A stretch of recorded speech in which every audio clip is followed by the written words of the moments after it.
So you want to work in a tech startup. I hear this constantly.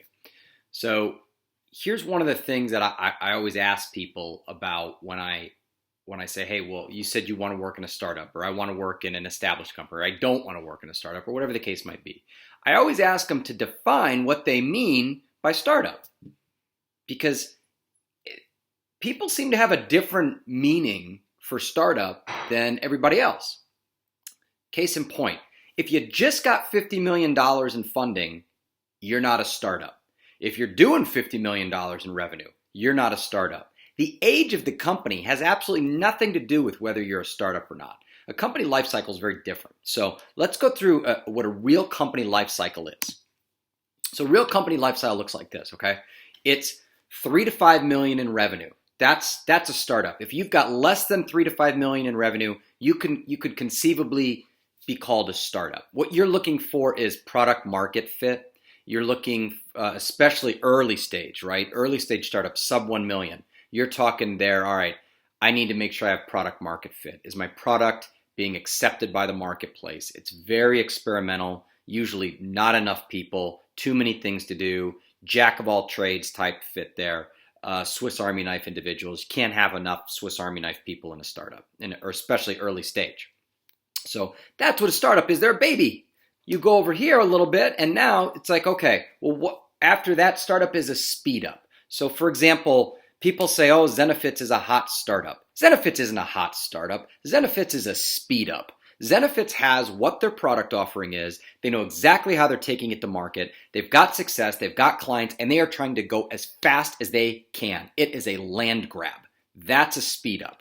That is a totally different environment. You are much more apt to be scripted in a speed up environment than you are a startup environment. Startup is about figuring it out.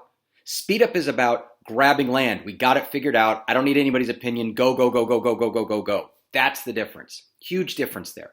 Then at some point, they reach a bit of a plateau. Not a plateau per se, but they're not growing at the same pace that they were. So you're talking more of an established company at this phase. So an established company, as you see Mr. Brian Fontana there, maybe that established company wears some cologne. And that established company's been around, it's got its people. Now they have all sorts of use case scenarios. They might be breaking a little bit more into maybe a new product launch in which you can kind of get your startup vibe on again with that. Or maybe we're going to open another industry and we're going to go serve another industry with our product because we've tinkered with it a bit. Okay, there can be a little bit of a startup vibe in that. But you have an established company. Now, the question really then becomes, is it public or private?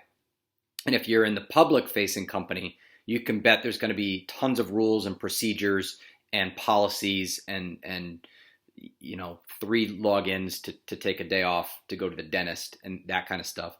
And the private company, it's going to be, you might have the ability to be a little bit more lax and a little bit more reserved in some of the things that you do, but you still have to have a lot more rules and things in place because you're not communicating with 5 or 10 people. You're communicating with, say, 500 people, which is a much bigger challenge. So you kind of want to figure out where you fit in that company life cycle. And you might start off as an early stage person in the startup, but you can still grow through all of these different phases of it. You can get to the awkward teenage stage of a company and still, hey, you're one of the experts now in the room. So you're help leading the charge of that speed up.